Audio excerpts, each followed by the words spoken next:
বর্তমান সময়ে ক্রিকেটের সবচেয়ে দুর্ভাগা প্লেয়ার হচ্ছে বিরাট কোহলি। আপনি যদি আইপিএলই দেখেন, আইপিএলে সে 7,500 রান করে ফেলেছে অলরেডি, এবং 2024 আসরে সে অলরেডি 500+ রান করে ফেলেছে।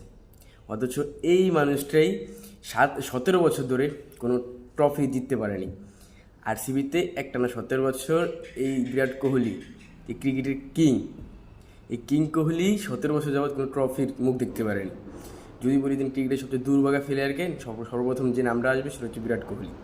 ঠিক আছে, সে ক্রিকেটের রাজা, সকল ফরম্যাটে তার দানবীয় খেলা আছে। সে বর্তমান সময়ে ব্যাটিং সাইডে অন্যরকম একজন ব্যাটিং, বা বর্তমান সময়ে পুরো ওয়ার্ল্ডের সেরা একজন ব্যাটিং বিরাট কোহলি। কিন্তু এই বিরাট কোহলিরই কোনো ট্রফির মুখ দেখেনি।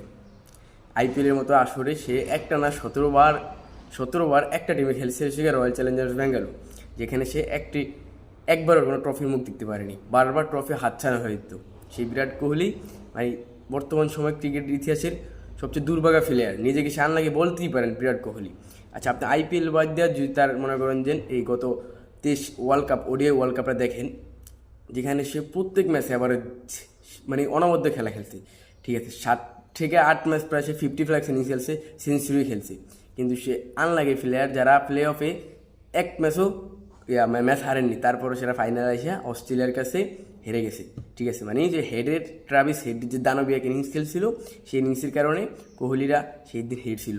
অর্থাৎ বিরাট কোহলি আনলাকি। ঠিক আছে, বিরাট কোহলি আসলে একজন আনলাকি প্লেয়ার ক্রিকেট ইতিহাসে।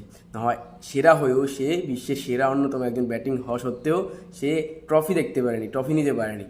ঠিক আছে, তো বিরাট কোহলির মতন প্লেয়াররা খেলে, ভালো খেলে, কিন্তু ট্রফি তাদের ফেভার আসে না। আসলেই তাদেরকে ট্রফি ফেভার করে না।